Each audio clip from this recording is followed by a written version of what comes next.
Garrett wiped his hands on his apron, scanning the bustling dining room of the Golden Leaf restaurant.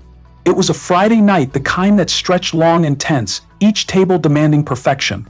The hum of conversation, the clink of silverware, and the soft chime of glasses filled the air. The restaurant, sleek and upscale, promised its guests an experience of sophistication and exclusivity. But for Garrett, tonight felt like any other until it didn't. The door chime rang, and a frail, elderly woman entered. Garrett noticed her immediately. She was dressed in a worn coat that barely hung on her thin frame, her shoes scuffing against the polished floors as she shuffled toward the entrance. He'd seen regulars come and go, the affluent and well-dressed patrons of Golden Leaf. But this woman didn't belong to that world. She looked lost, disconnected from the luxury around her. Before Garrett could act, the woman stumbled, colliding with a passing waiter carrying a platter of seafood.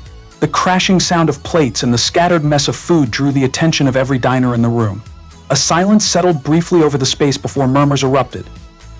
The woman, flustered, mumbled apologies, but her breath was coming in short bursts. Garrett rushed over, crouching beside her to assess the situation. "Are you okay, ma'am?" he asked gently, his voice calm. "I'm sorry, I didn't mean to," she wheezed, clutching her chest. Garrett's eyes shot to the manager, Edward, who was already storming toward them, his face red with fury. "What's going on here?" Edward demanded, his voice booming over the chaos. The woman, still struggling to catch her breath, could barely respond. "She's not well," Garrett said, turning toward Edward, trying to steady the woman. "She's having trouble breathing. I'll get her some water." Edward's eyes narrowed, but before he could retort, the woman gasped for air again. Garrett instinctively knelt down beside her, pulling her to her feet. "Let's get you outside," Garrett said, his voice unwavering. He didn't wait for Edward's response. Edward's glare followed them, but Garrett didn't care. The woman's needs were more important than the restaurant's reputation. As Garrett helped her out of the restaurant and onto the street, the woman's breathing began to slow, though she was still unsteady. He flagged down a taxi, insisting that she get medical help. She hesitated but agreed, offering him a weak, grateful smile. Garrett settled her in the backseat of the cab and then climbed in beside her, turning to the driver with a quick, firm instruction.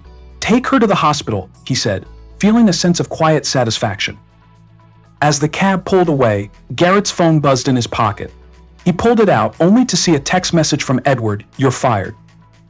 Garrett stared at the screen, the words feeling like a distant echo. The irony wasn't lost on him. He had done something right, something humane, and it had cost him his job. But as the taxi pulled into traffic, Garrett didn't feel angry. He didn't feel anything like regret. For the first time in a long time, he felt peaceful. The next morning, Garrett sat on the edge of his bed, a cup of coffee in his hands. The kitchen was quiet, save for the hum of the refrigerator. He stared at his phone, still buzzing with missed calls, most of them from friends and family, asking why he'd been let go from Golden Leaf. He hadn't called anyone yet. He wasn't sure how to explain it, or if he even needed to.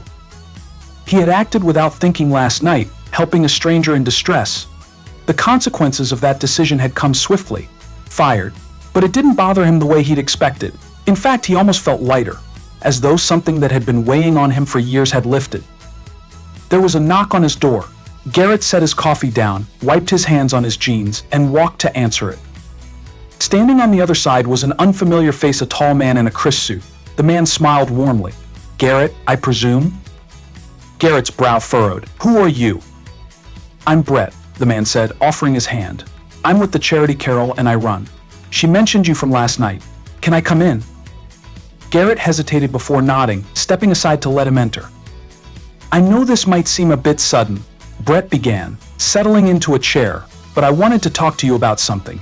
You helped my wife last night. She's the woman you assisted with her asthma attack." Garrett froze, a flicker of recognition crossing his mind. "Wait, you're her husband?" Brett nodded. "That's right. And I want to thank you for what you did, not just for her, but for us.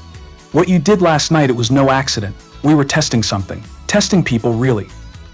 Garrett's heart raced. A test. "Yes," Brett said, leaning forward. "You see, Carol and I have been working with the homeless for a long time. We run a charity that provides housing, job training, and educational opportunities to people who've fallen through the cracks. But we also wanted to see if people still cared about others in a world that often seemed indifferent. We wanted to know if there were still people who would help when it wasn't convenient. And you did, Garrett. Without hesitation, you acted with compassion, and that's something rare. Garrett sat down across from Brett, processing the revelation. So that whole scene was planned? Brett nodded, his face serious but kind. It was. But I assure you Carol's health was never in danger. We were just trying to gauge human kindness and you passed. That's why I'm here. I want to offer you something. Garrett blinked in surprise. What do you mean? Brett smiled, a glimmer of hope in his eyes. I'd like to offer you a position with our organization. We're expanding, and we need someone who understands the importance of empathy, who can connect with people from all walks of life. You're the kind of person we're looking for. You have the right heart. The offer hung in the air, and Garrett didn't know how to respond. He had been fired from his job just the night before, and now, out of nowhere, this opportunity had appeared. It didn't feel real. I don't know, he muttered. I don't know if I'm the right person for this. Carol's voice came from the doorway, soft but firm. You are Garrett. We saw what you did. You didn't do it for recognition or for anything in return. You did it because it was the right thing to do. And that's exactly what we need. Garrett's mind raced. Could he really help people in a meaningful way? Could he take on such a responsibility when his own life felt like it was in pieces? I appreciate the offer, Garrett said finally, the weight of the decision settling heavily on his shoulders. But I'm not sure I'm ready for something like this. Brett's smile softened. Take your time, but don't forget, sometimes the right path is the one that scares us the most. Garrett didn't respond immediately, but as Brett and Carol left his apartment, he found himself looking out the window, wondering if this unexpected opportunity could truly change his life. The next few days were a blur for Garrett. He spent most of his time thinking about Carol and Brett's offer, turning it over and over in his mind. His pride was bruised by his firing, but the act of kindness that had led to it kept echoing in his thoughts.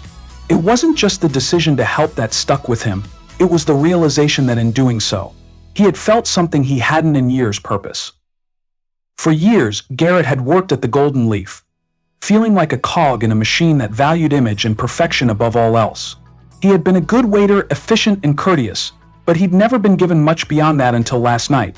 Helping Carol had felt like a break from the mundane, a reminder of what it meant to truly connect with another person. A week later, Garrett found himself outside the Golden Leaf once again, but this time it was different. Instead of feeling like a place where he had failed, it now felt like the beginning of something new. Carol and Brett had offered him a chance to make a difference, an opportunity he could no longer ignore.